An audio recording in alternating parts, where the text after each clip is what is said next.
sudah KF 20 bulan ya, yang dulunya kakinya itu sudah hampir diamputasi, jalan sudah susah ataupun nggak bisa gitu karena kakinya sudah busuk, tapi dengan 20 bulan disiplin menjalankan ketofastosis ya, yang busuk tadi menjadi kering dan sembuh, yang awalnya tidak bisa jalan bahkan sudah mau diamputasi sekarang sudah bisa jalan kembali seperti sedia kala.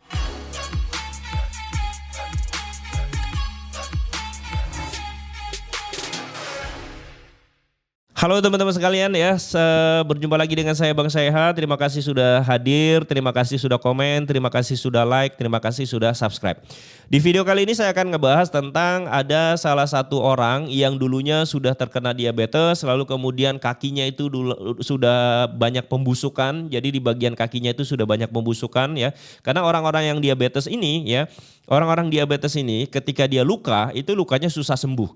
Dan sering saya bilang ya bahwa ketika gula darah tinggi, artinya gula ini banyak dalam darahnya, dan gula ya itu sangat pro dengan inflamasi. Inflamasi itu apa? Inflamasi itu adalah peradangan.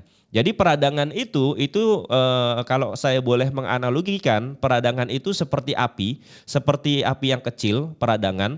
Lalu kemudian gula darah yang tinggi itu seperti bensin. Jadi kalau misalkan ada api, ya kan, kemudian tiba-tiba di situ disiram bensin, maka api itu akan membesar, ya kan. Nah, analoginya seperti itu. Akhirnya ketika terjadi luka, lalu di luka itu ada peradangan, lalu secara bersamaan ya, luka terjadi, peradangan terjadi, dan gula darah kita tinggi, maka kemudian luka itu menjadi susah sembuh. Makanya kemudian ini saya liatin gambarnya, dan ini agak dalam tanda kutip mungkin tidak enak dilihat ya, teman-teman tahan diri saja, boleh nggak dilihat, boleh dilihat. Ini adalah foto-fotonya. Saya sebenarnya ada beberapa foto yang dia kirim, tapi saya cuma ngelampirin 2 saja ya. Foto pertama seperti ini, kemudian foto kedua seperti ini ya. Itu kita bisa lihat bahwa sudah terjadi luka dan sudah terjadi pembusukan ya kan, ada nanah dan sebagainya. Nah, ini saya jadi teringat dengan dulu ya, ketika saya SMA itu saya kelas 1 SMA, adik saya kecelakaan. Saya ingat sekali itu adik saya kecelakaan, saya kelas 1 SMA. Lalu adik saya itu patah kaki, patah tangan gitu ya, dirawat di rumah sakit sampai sebulan. Dilalahnya ketika dirawat itu kan bukan kelas 1 ya kamarnya. Jadi di situ ada 2 adik saya dan 1 pasien lain. Nah, jadi 2 orang. Nah, pasien lain itu adalah seorang bapak-bapak ya, penderita diabetes dan kakinya itu busuk. Jadi ketika masuk aja itu udah 1 baunya nggak enak, yang kedua ngelihat kakinya itu luar biasa gitu, sampai busuk, bernanah ya kan, tulangnya kelihatan. Saya pas ngelihatnya aja Masya Allah, kok ngeri amat gitu ya. Nah dari situ lalu kemudian sekarang saya belajar ketofastosis, dan ternyata di ketofastosis ini banyak orang-orang yang kemudian ingin menjalankan ketofastosis karena sudah terkena diabetes, lalu saya teringat lagi itu. Dan ini foto-foto yang tadi saya tampilkan itu juga mengingatkan saya akan ya pasien yang dulu sekamar dengan adik saya. Nah ini teman-teman bahayanya kalau kita terus-menerus membiarkan gula darah selalu tinggi ya kan, dengan makan nasi, makan gula, makan tepung dalam jumlah yang sangat-sangat banyak setiap hari, akhirnya bisa terkena diabetes. Nah saya akan bacakan postingannya. Teman-teman juga bisa lihat di layar, kata dia, saya KF 20, artinya saya KF 20 itu dia KF 20 bulan. Ya. Jadi saya baru KF 20 bulan katanya. Punya riwayat diabetes 16 tahun mulai umur 31. Bayangin umur 31 saja sudah diabetes ya kan.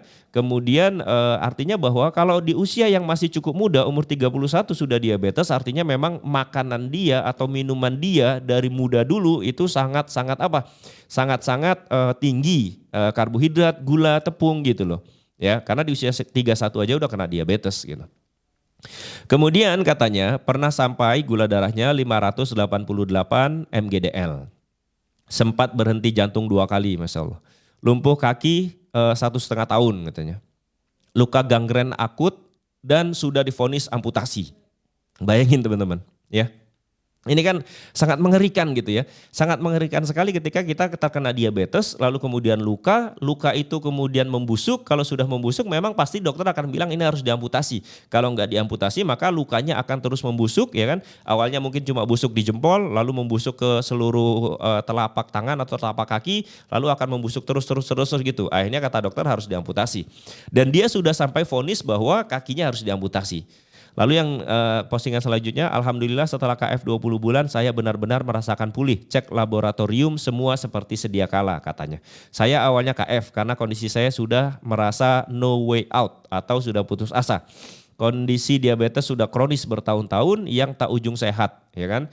Walau sudah berbagai upaya atau ikhtiar dilakukan. Jadi dia sudah melakukan upaya apapun, berobat apapun, mungkin dari yang medis sampai yang non medis sudah dilakukan tapi tidak pernah sembuh. Ya itu tadi, kalau di diabetes itu jalan satu-satunya untuk bisa kembali normal darahnya ya memang harus menjaga pola makan, ya terutama di ketofastosis. Di ketofastosis ini makannya memang benar-benar yang dalam tanda kutip zero karbo, sehingga kemudian karena dia zero karbo gula darah kita nggak akan naik. Nah, cuman hasilnya detoksifikasi memang terasa hebat luar biasa katanya. Nah, ini maksudnya gini. Ini HC itu healing krisis ya. Jadi kalau di ketofastosis ketika kita ngerubah gaya hidup kita, makan kita ubah, kita sering puasa, kita nggak makan nasi gula tepung lagi, maka akan terjadi yang namanya HC. HC itu adalah healing krisis. Healing krisis itu adalah proses detoksifikasi atau apapun. Artinya tubuh kita itu mulai untuk beradaptasi dan dengan adaptasinya itu ada hal-hal yang kita rasakan. Misalkan ada yang healing krisisnya itu ketika ngerubah gaya hidup dia muncul gatel-gatel gitu ya. Lalu detoksifikasi dan sebagainya. Ada yang HC-nya itu parah, ada yang tidak. Tapi HC ini, healing krisis ini itu terjadinya hanya beberapa waktu saja. Karena memang tubuh kita sedang switch gitu loh. Sedang switch yang awalnya dari metabolisme gula menjadi metabolisme lemak. Sehingga ada perubahan dan karena ada perubahan maka ada sesuatu yang terjadi di tubuh kita. Dan itu kalau kita bisa tahan healing krisisnya maka healing krisis itu akan lama-lama hilang. Ya, namanya kita berubah dari satu hal ke satu hal, pasti ada satu reaksi lah di tubuh kita yang disebut dengan healing krisis. Nah dia bilang katanya healing krisisnya hebat luar biasa, tapi saya mampu melewatinya dengan disiplin protokol gitu ya. Dan dalam foto tadi yang kaki yang tadi busuk itu adalah kondisi setelah 1 bulan KF. Jadi foto-foto yang tadi yang tidak enak dilihat tadi itu beliau sudah menjalankan KF atau ketofastosis selama 1 bulan. Dan itu separah itu loh, sudah menjalankan 1 bulan aja masih parah. Jadi artinya ketika dia belum ketofastosis bisa jadi kakinya itu jauh lebih parah daripada itu gitu loh teman-teman ya. Kemudian dia bilang lagi yang foto saat sebelum KF nggak sempat saya dokumentasikan. Sekarang kaki saya sudah normal alhamdulillah bisa berjalan seperti sedia kala. Nah ini pencapaian yang luar biasa ya teman-teman. Sudah KF 20 bulan ya yang dulunya kakinya itu sudah hampir diamputasi, jalan sudah susah ataupun nggak bisa gitu karena kakinya sudah busuk. Tapi dengan 20 bulan disiplin menjalankan ketofastosis ya yang busuk tadi menjadi kering dan sembuh, yang awalnya tidak bisa jalan bahkan sudah mau diamputasi sekarang sudah bisa jalan kembali seperti sedia kala ya. Nah itu karena sudah KF 20 bulan katanya. Makan saya 1 hari kadang 2 hari sekali. Jadi dia makan itu ya kadang sehari makan sekali atau kadang 2 hari baru makan gitu. Karena kata dia setelah 20 bulan KF itu tubuhnya itu enggak sering lapar. Ya kan, pernah sampai 3 hari nggak makan karena tidak lapar. Nah ini kalau di KF ini boleh seperti itu bang, boleh. Jadi di KF itu kita mengikuti sinyal tubuh. Kalau memang tubuh kita ngerasa lapar ya makan saja. Tapi yang penting makanannya adalah full hewani. Tapi kalau ngerasa bahwa tubuh kita nggak lapar ya sudah nggak usah makan. Saya pernah 1 hari nggak ngerasa lapar sama sekali gitu ya.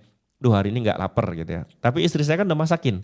Akhirnya istri saya misalkan masakin telur beberapa butir sama ikan misalkan. Saya makan cuma 1 telur 1 ikan. Terus saya bilang udah ini beb gitu. Saya manggil istri saya beb gitu ya. Udah beb kayaknya udah kenyang. Istri saya kemudian ngelihat udah kenyang. Iya udah kenyang. Akhirnya yang itu disimpan. Jadi memang ada hari-hari tertentu saya memang nggak ngerasa lapar. Ya nggak ngerasa lapar kemudian saya makan sedikit saja sudah cukup gitu loh. Nah kalau dia bilang bisa sehari sekali makan atau 2 hari sekali atau 3 hari, pernah juga 3 hari baru makan karena memang tidak merasa lapar. Ya nggak masalah gitu loh. Karena memang nggak lapar ya kenapa harus makan kan gitu. Ya ini jadi pelajaran buat kita teman-teman ya. Jadi kalau teman-teman yang sudah menjalankan ketofastosis itu insya Allah akan ada kebaikan pada tubuhnya. Ini terbukti ya ada orang yang kakinya sudah busuk, jalannya udah susah, sudah divonis akan diamputasi. Tapi kemudian mungkin ya nggak sengaja ngelihat postingan dengan ketofastosis atau ada orang yang mengabarkan kepadanya bahwa ada gaya hidup ketofastosis, lalu kemudian karena dia sudah putus asa, berobat ke sana ke sini, kemudian tidak sembuh, akhirnya pas tahu hal ini dia mungkin nothing tulus gitu ya. Aku udah berobat nggak sembuh, aku udah medis, non medis nggak sembuh. Ini ada yang coba nawarin, udah deh. Bismillah lah, coba aja ya, kalau sembuh alhamdulillah, kalau enggak ya enggak apa-apa. Ini kan ikhtiar, mungkin dalam hatinya sudah nothing tulus aja gitu. Tapi dilalahnya ya, ketika melakukan ini justru inilah yang menjadi jalan keluar dari masalah yang dia dapatkan gitu loh ya. Kakinya kemudian yang busuk udah kemudian sembuh, yang susah jalan sekarang sudah bisa berjalan normal kembali ya. Ini semoga menjadi manfaat buat kita semua teman-teman. Kalau teman-teman ingin belajar ketofastosis bisa tonton video-video saya yang ada di channel ini. Atau saya juga mencantumkan link gabung ke grup Facebook Ketofastosis dan ke grup Telegram Ketofastosis bersama saya ya. Saya bukan pendiri ketofastosis ya teman-teman. Pendiri ketofastosis itu ada namanya Mas Tio. Nah, Mas Tio ini yang dulunya awalnya mengenalkan gaya hidup ketofastosis.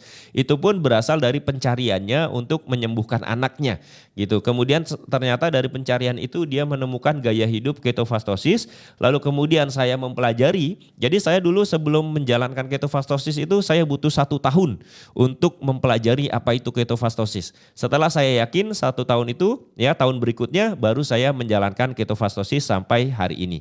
Dan sekali lagi ya, saya menjalankan ketofastosis ini belum benar-benar banget, masih banyak salahnya, masih banyak yang harus saya evaluasi ya, tapi alhamdulillah walaupun begitu saya merasakan manfaat yang luar biasa. Apalagi seperti si Bapak ini tadi ya, beliau sudah diabetes lalu menjalankan ketofastosis, sangat disiplin protokolnya, yang dia rasakan luar biasa. Yang tadinya mau diamputasi, dengan menjalankan ketofastosis kakinya tidak jadi diamputasi ya.